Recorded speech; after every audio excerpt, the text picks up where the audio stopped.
صلى على النبي عليه الصلاة والسلام. أنا جالي هدية من السعودية. السلام عليكم ورحمة الله وبركاته. النهاردة كلنا نحتفل وكلنا نفرح كلنا نضحك عشان النهاردة ايه؟ عيد ميلادي. عيد ميلاد حمادة. النهاردة عيد ميلادي يا جماعة. عقبال عيد ميلادكم. وبما ان النهارده عيد ميلادي فانا جالي هدية من السعودية. تمام. تعالوا نتفرج على الهدية اللي جات لي. أول حاجة شايفين يا بدع الورد يا جمال الورد. ده ورد جالي من اخويا الغالي من السعودية. شايفين؟ يا بدع الورد يا جمال الورد. والله يعني تشكفوا والله العظيم. ربنا يسعدك جدا جدا جدا. ربنا يسعدك. تعالوا نشوف دي فيها ايه مع بعضينا. ربنا يسعده ويكبر بخاطره يا رب. تعالوا نشوف. اول حاجة فيها علبة شوكولاتة اصلا. تعالوا نفتحها كده مع بعضينا. نقول بسم الله. صلى على النبي كده واذكروا الله. صلى على النبي.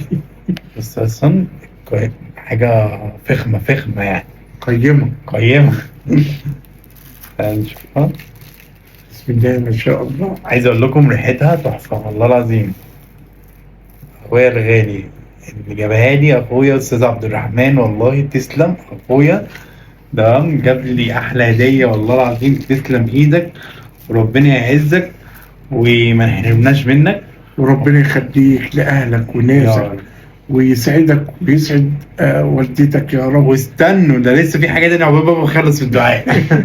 وربنا يسعده ويخلي والدته يا رب ويفرح بأولاده يا رب. الكارت ده هو كتبهولي برضه. بصوا هو ازاي مكتوب من هنا بيرثداي تو يو. تمام. والإهداء بتاعه بيقول لي أحمد كل سنة وأنت طيب. أخوك عبد الرحمن. والله شكرا ليك وشكرا على البوكيه الوردي ده. انا عمري ما حد جاب لي ورد قبل كده ولونه احمر كمان يعني من الالوان اللي انا بحبها. وايه رايكم في الزينه اللي احنا عاملينها دي؟ وايه رايكم فيا انا وبابا؟ صلى على النبي واذكروا الله. ده ويلا بقى عشان نرجع المطبخ بتاعنا. قولوا لنا عايزين اكله ايه المره اللي جايه بابا يعملها لكم. اكتبها لكم في الكومنتات. والسلام عليكم ورحمه الله وبركاته. يلا سلام عليكم.